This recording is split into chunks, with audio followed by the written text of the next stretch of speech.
Welcome back, ladies and gentlemen, to another episode of Purgatory, brought to you by Force Strategy Gaming. In this week's episode, we've got discussion of the upcoming real Diablo 3 beta, armor value in the game and how it relates to your character, party experience as well as loot, the recent PvP changes, always having to be connected to the interwebs, and the beta opt-in update.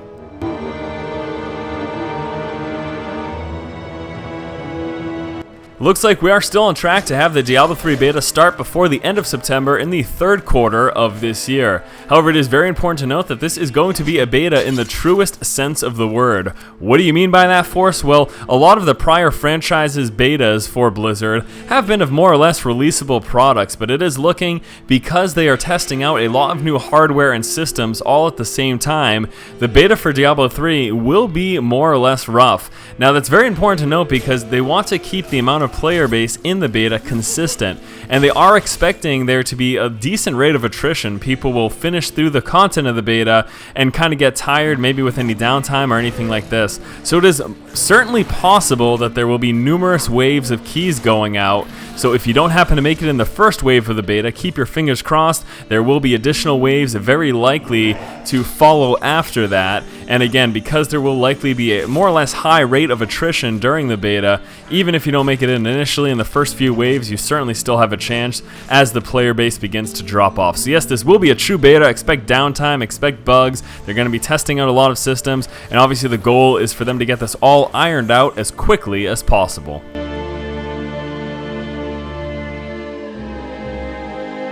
Questions were raised concerning armor in Diablo 3 and how it affects the various classes. Basically, the question was, if a piece of armor drops and a barbarian wears it, will it have the same effects for a witch doctor or any of the other classes?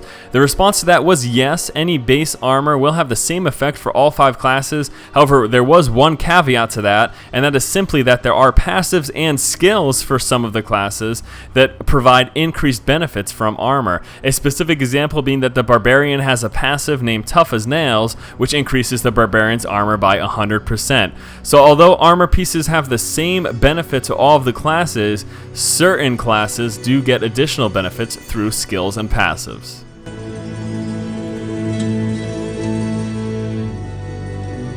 It has been stated in the past that partying in Diablo 3 will be the way to go. And no, I'm not talking about ragers, I am talking about cooperative play. Being with some friends of yours in the game, whether it be 1, 2, or 3 other allies, will be a better scenario for you. You're looking to get more loot as you are looking to have more kills per hour. Now, along with this, there have been some questions concerning experience in co-op play as well as loot. It is very important to note that you will gain experience when your allies kill things. The experience will be shared. With that said, you do need to be within a certain range. You basically have to be relatively close to your ally. Certainly if you're on the same screen as them, if you can see them on your screen, then you'll get the ally. And then there'll be a little bit of a distant, kind of a little bit of a rubber band away from where you physically are, as long as you're in with a relatively close proximity. Also, another question concerning group play is how will the looting work? Now, we do already know that loots are individual. They're on an individual basis, so a piece of loot will drop and you will be the only person who sees it. You may pick it up and then drop it off the ground, drop it back in the ground for the rest of your party to see it. However, whenever a piece of loot drops, it drops just for you. Now, when it comes to boss kills, obviously we're expecting to see some great loot, or at least a larger quantity of loot from any type of boss that we see. Well, if you are dead and not near the boss when it dies, you miss out completely on the experience and the loot gain. Now, this may be a bit frustrating, but it's also very important to note that there is a resurrection feature in Diablo 3. If your ally dies, you may run over to him and res him. There's a certain amount, there's a kind of a time frame there, and it takes a few seconds to actually get him back up and on his feet. But if you happen to be in a boss fight and one of your allies die, to make sure that they get the experience as well as the loot, you'll obviously want to go over and resurrect them. So obviously they're trying to, again, really focus the co-op play. That's certainly one of the primary drives behind Diablo 3 is playing with your friends.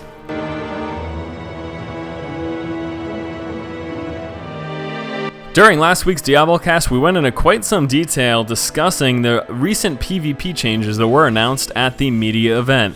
more or less the big changes that are notable are the fact that there will be ranking, but not actually any physical number attached to it. So there is an internal matchmaking ranking system. However, it is invisible. You never see it, so you can never say, I am the #1 team. The entire point of the ranking system is just to match you up against opponents who are of equal skill and gear level. Now, with that said, the PvP structure was more or less completely changed from a last man standing type scenario to a team deathmatch. Now, it's also very important to note that they are looking to implement other PvP modes. However, straight out the gate, once Diablo 3 is released, we will be looking at just a team deathmatch. I would love to hear your thoughts and opinions below. Was there additional modes that you were looking for? And once more, keep in mind that they do plan to add things in the future.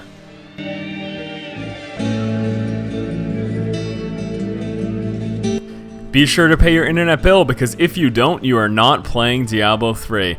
There has been, quite an uproar for numerous things that were announced at the media event. There's certainly a lot of people for and against any of the major changes, but I'd have to say overall, this is one of the biggest things. If you haven't already heard, Diablo 3 requires internet access. So say there is a snowstorm or your power goes out and you have a laptop which can normally play through its battery, or you just happen to be in an area that doesn't have internet access, you will not be able to play Diablo 3. Now, they have listed numerous reasons, a lot of them being security issues, and then also, just the general experience and the quality for the player, being able to hotfix things and being able to, besides any client patches, just tweak any major issues that may be going on in the game. This is kind of some of their major bullet point reasons behind this. I know a big reason too is to deal with piracy. That's certainly a major concern, and there's a lot of game companies that are requiring online only to help deal with this. But for numerous reasons, obviously there is a portion of the player base that is frustrated about this, because not everyone has that internet access. But yeah, Diablo 3 will require it. I would certainly love to hear your thoughts and opinions below. Let me know, be it for or against it, how you feel about this recent development and the fact that yes, you do have to be online to play Diablo 3.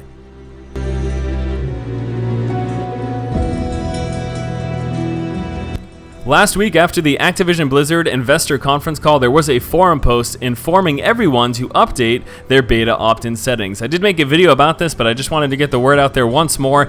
Even if you have already opted in for the Diablo 3 beta, it is strongly suggested that you go ahead and update that opt-in. They have made some changes to their software, and in order to be considered for the Diablo 3 beta, you certainly do have to make sure you opt in.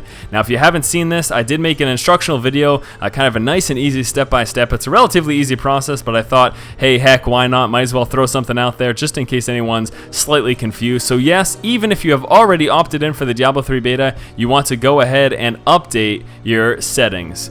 So as always, guys, thank you so much for watching. That does it for this week's episode of Purgatory. If you guys like the content, please go ahead and make sure you subscribe. The Diablo 3 beta is very, very close, and this channel will be loaded with Diablo 3 content, as well as all of the StarCraft 2 coverage we do, commentary, strategy videos, and everything of the like. Thanks again, guys. As always, if you like the content, please subscribe, keep watching, and keep owning.